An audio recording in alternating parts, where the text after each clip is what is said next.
Worth pointing out, China's Foreign Minister Wang Yi is expected to land in Kigali in a matter of hours. Rwanda, of course, will be the first stop in his four-nation tour. While in Rwanda, he's looking to deepen diplomatic ties with that country in China. He'll also be laying the groundwork, though, while in Africa for the Forum on China-Africa Cooperation. That event will be held in China a little later in the year.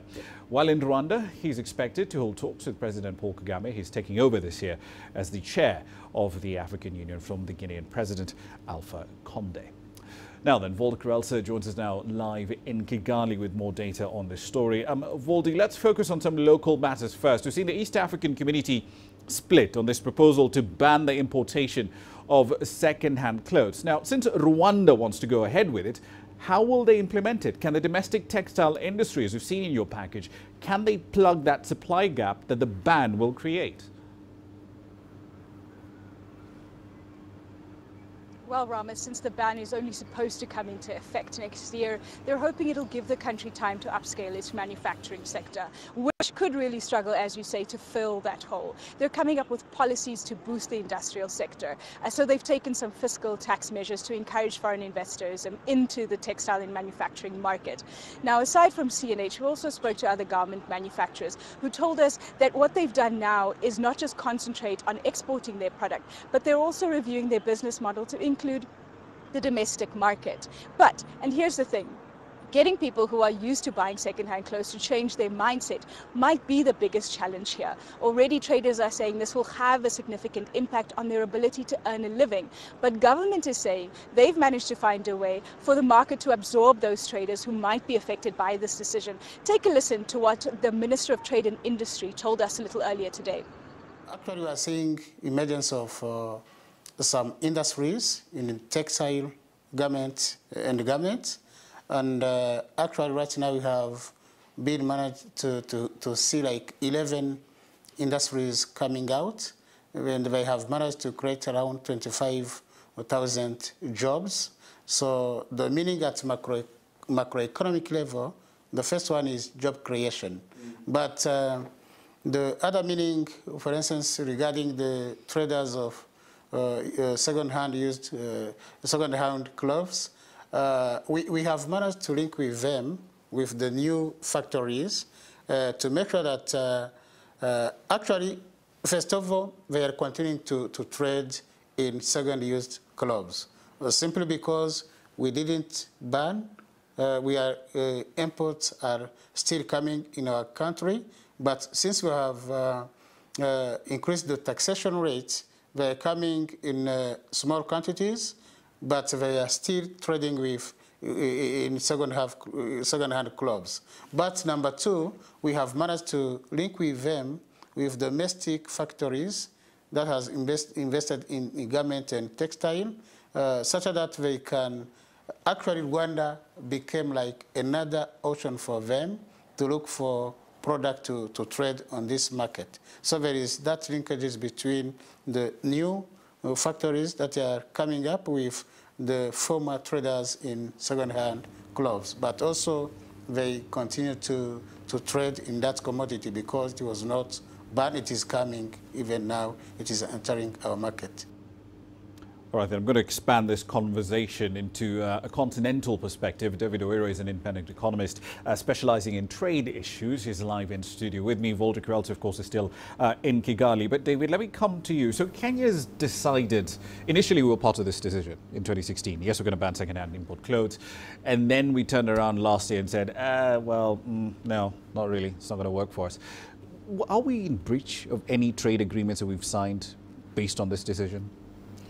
No, we are not. And the reason is the global trade governance treaties that we have is the WTO, which allows for countries to liberalize, which basically means that instead of putting up barriers, you're pulling down barriers. And the WTO allows regional blocks, regional economic blocks, to enhance further their liberalization by basically coming up with common external tariffs that basically try to enhance trade amongst members. And so this move, if we would have actually gone ahead with the ban, we would be actually testing the limits of the WTO treaties that you know. What about the AGOA angle to all of this? Because last year, I remember when this story broke, one of the arguments was that one of the reasons why we did this 180-degree U-turn was that because if we did implement the ban, we would be effectively in breach of our AGOA provisions. Was there any merit to that? No, there isn't merit, because you see, the AGOA Act allows or provides for African countries to export textiles and apparels to the US. And you know, what this ban effectively will do is try to have protectionist measures to allow for our domestic industry to be able to, you know, develop further our own manufacturing capabilities, you know, within the textile industry and even developing apparels. So instead of actually breaching, it would be contributing towards enhancing our own capacities to foster, you know, a domestic market, or rather domestic capacity for production. Which would eventually benefit markets like the United States. Voldy, let me come back to you. So the Chinese foreign minister, we're expecting him in Kigali in a matter of hours. Once he does land in Rwanda for his four-country tour, this is the first stop, what should we expect on the trade and economic front from his visit? Well, Rama, the official program commences on Saturday. He's expected to meet with President Paul Kagame. He'll visit the Genocide Memorial thereafter, but you'll know that bilateral relations between the country goes back years, like more than 40 years. Kagame visited China, and last year the two heads of state reached an important consensus on deepening the China-Rwanda cooperation in various fields beyond just infrastructure development in a way that would benefit both countries. Now, you'll know that China's influence can be seen throughout Rwanda, particularly here in Kigali, from the tallest skyscrapers to the stadium, all built by China's civil engineering and construction company. If you go outside the capital city, all of the roads that are being built by Chinese companies. So we understand those discussions, as you say, will also focus on the upcoming Forum on China-Africa Cooperation. It was hosted by South Africa 2 years ago, with President Xi Jinping pledging $60 billion for development in Africa. This year, China hosts that. We're expecting similar pledges to come out of FOCAC. So those are what the discussions will focus on when it comes to trade, but mostly how this beneficiation will help Africa. Indeed. David, let me come to you. So the foreign minister is also visiting two oil producers. He's going to be in Angola, he's going to be in Gabon a little later as well. But let's zero in on Angola. Over $4 billion lent to Angola's state oil company, Sonangol, by the China Development Bank not too long ago in 2016. But there's been a change since then. The oil market is in a bit of recovery. China's reorganizing how it grows its economy, where it invests. But we also have seen a change in leadership in Angola.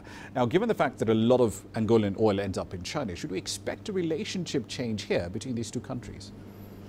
I think one thing that's for definite, apart from the politics, is that there is definitely a transition that's going to happen. We know for a long time Angolan economy relies heavily on oil and oil majorly and diamonds. But you know, even in terms of government spending in the economy is quite significant, quite big. And so there's been a shift towards reforming the economy so that you can have greater private sector players and you can have you know, more investments toward the agricultural side, and for actually the heavy reliance of oil to sort of, you know, to make it more sustainable. So that basically means you're growing non-oil revenue sources within the Angola's budget. And so what we do not yet know is to what extent the shift will be, given that the incoming, the now current president is, you know, part of the inner circle of the outgoing president, or the former president for that matter. And so in terms of political ideologies and economic platforms that they ran on, we're not too sure in terms of the kind of shift that he will make, but definitely we expect to see a transition from, you know, a heavily infrastructure, you know, focused investments by government to one that is sort of encouraging, focused on developing the private sector.